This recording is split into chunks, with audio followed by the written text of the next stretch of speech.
Assalamualaikum warahmatullahi wabarakatuh. Nama saya Noval Arif Pradana dari kelas 10 MIPA 5. Di sini saya akan menjelaskan tentang apa itu teks negosiasi. Teks negosiasi ini saya pelajari di kelas 10 semester 2, tepatnya di bab 6. Dan menurut saya di teks negosiasi yang saya telah pelajari ini memuat beberapa poin yang nanti akan saya jelaskan. Pertama itu adalah unsur, lalu isi teks negosiasi, ciri-ciri umumnya, cara menyampaikan teks negosiasi, struktur, kaidah kebahasaan, serta bagaimana cara mengkonstruksi teks negosiasi. Sebelumnya saya akan menjelaskan terlebih dahulu apa itu negosiasi. Jadi negosiasi ini adalah suatu kegiatan yang dilakukan oleh pihak-pihak tertentu yang mana pihak tertentu tersebut terlibat dalam suatu masalah, dan masalah tersebut ini terjadi akibat perbedaannya tujuan dari antara pihak-pihak tertentu tersebut. Jadi negosiasi ini diambil adalah sebagai jalan tengah yang mana agar pihak-pihak tertentu tersebut mendapatkan apa yang mereka inginkan. Dan dalam proses negosiasi, kita sebagai pihak tertentu tersebut, contohnya kita itu harus memiliki kompetensi agar apa yang kita ajukan itu bisa dipertimbangkan oleh pihak yang lainnya sehingga tercapai tujuan daripada negosiasi tersebut, yaitu kedua belah pihak saling menguntungkan. Lanjut, saya akan menjelaskan unsur-unsur teks negosiasi. Unsur-unsur teks negosiasi ada 5. Yang pertama itu ada masalah, yang kedua pengajuan, yang ketiga penawaran, lalu persetujuan, dan yang terakhir adalah kesepakatan. Yang pertama yaitu masalah.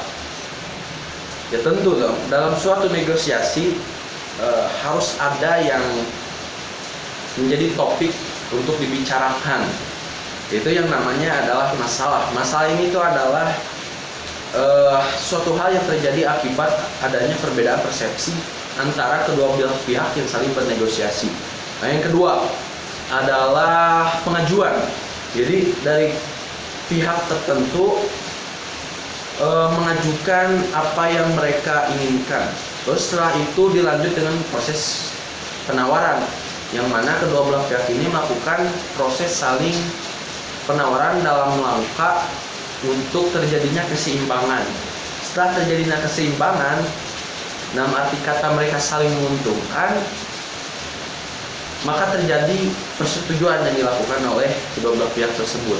Terus setelah terjadinya persetujuan, ditindaklanjuti dengan kesepakatan. Jadi kesepakatan ini adalah hasil akhir daripada rangkaian teks negosiasi. Hasil akhir yang harus dilakukan dan dilaksanakan oleh kedua belah pihak tersebut. Lalu setelah itu ada isi teks negosiasi. Di dalam isi teks negosiasi ini ada 3 hal penting yang harus kita ingat. Yang pertama adalah proses negosiasi. Rangkaiannya itu seperti apa? Lalu yang kedua, penyebabnya itu apa? Dan yang ketiga adalah bagaimana cara mengatasi konflik tersebut. Yang pertama adalah proses negosiasi. Dalam proses negosiasi ini rangkaiannya itu adalah sebagai berikut. Yang pertama itu adalah pihak pertama menyampaikan maksud ataupun keinginan kepada pihak-pihak yang lainnya. Lalu yang kedua, pihak kedua menyanggah apa yang dimaksud atau keinginan dari pihak pertama. Lalu yang ketiga adalah pihak pertama kembali menyampaikan maksud tetapi disertai dengan argumentasi yang terperinci. Lalu setelah itu keempat adalah pihak pertama dan kedua melakukan proses pertimbangan agar apa yang mereka tujukan itu tercapai. Lalu yang kelima adalah terjadinya kesepakatan ataupun hasil akhir dari sebelumnya, dari rangkaian sebelumnya, yaitu proses pertimbangan tadi. Lalu setelah itu ada penyebab. Penyebabnya itu apa? Yang penyebabnya itu ada 3. Bisa karena perbedaan individu, dalam artian perbedaan pendiriannya, perbedaan perasaan, dan lain-lain. Lalu yang kedua adalah perbedaan latar belakang. Perbedaan latar belakang budaya, sehingga kan budaya itu kan sangat berpengaruh terhadap jati diri ataupun karakter dari salah seorang atau pihak tertentu. Yang ketiga adalah perbedaan kepentingan, baik itu kelompok ataupun individu tersebut. Lalu bagaimana cara mengatasinya? Cara mengatasinya itu ada 3 solusi. Yang pertama itu adalah dengan menerapkan sistem win-win. Dalam artian yaitu kedua belah pihak saling diuntungkan. Lalu yang kedua adalah win-loss, yaitu ada salah satu pihak yang diuntungkan dan ada salah satu pihak yang tidak diuntungkan. Dan untuk sistem ini saya yakin akan sangat jarang dilakukan untuk mengatasi konflik tersebut.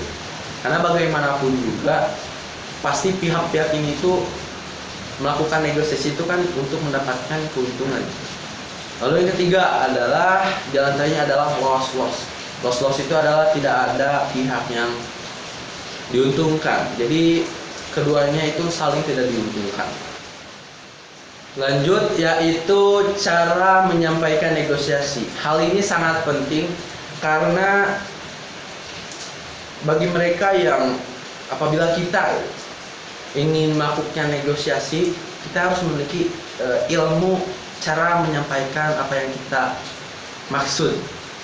Karena selain daripada kejelasan apa yang kita mau, kita juga harus bisa menyampaikannya itu dengan baik agar diterima dengan baik pula oleh pihak lainnya. Tipsnya itu ada 5. Yang pertama itu adalah menggunakan bahasa yang santun. Ini tentu saja, karena apabila kita menggunakan bahasa yang kasar, kita tidak akan terlihat sebagai orang yang berkompetensi. Jadi tentu saja apa yang kita maksud akan ditolak. Dan tentu saja kita harus menggunakan bahasa yang santun, bahasa yang tidak menjatuhkan pihak manapun atau pihak tertentu, tidak. Lalu yang kedua adalah kita harus menciptakan suasana yang nyaman, suasana yang bersahabat, sehingga kita menyampaikan maksud lalu pihak lain menyampaikan maksud ataupun menyanggah itu tidak nervous dan enak gitu suasana tersebut. Lalu yang ketiga adalah kita harus memfokuskan apa yang kita inginkan. Jadi pada saat kita menyampaikan maksud itu harus pada intinya, tidak membahas hal-hal atau basa-basi terlebih dahulu. Lalu yang keempat adalah kita harus memfokuskan pada proses tawar-menawar untuk mencapai atau untuk memecahkan permasalahan tersebut gitu. Lalu yang terakhir adalah kita tidak boleh emosi, kita harus sabar. Karena di samping proses negosiasi itu adanya perbedaan persepsi. Jadi kita harus menanggapinya itu dengan perasaan yang ikhlas, sabar, sehingga tidak membuat suasana menjadi semakin rumit. Lalu kita lanjut ke struktur teks negosiasi. Perlu kita ketahui bahwa struktur teks negosiasi ini sifatnya tidak mutlak atau dinamis, yang mana strukturnya bisa berubah jadi sesuai pada konteks tertentu. Konteksnya bagaimana, itu strukturnya juga bagaimana.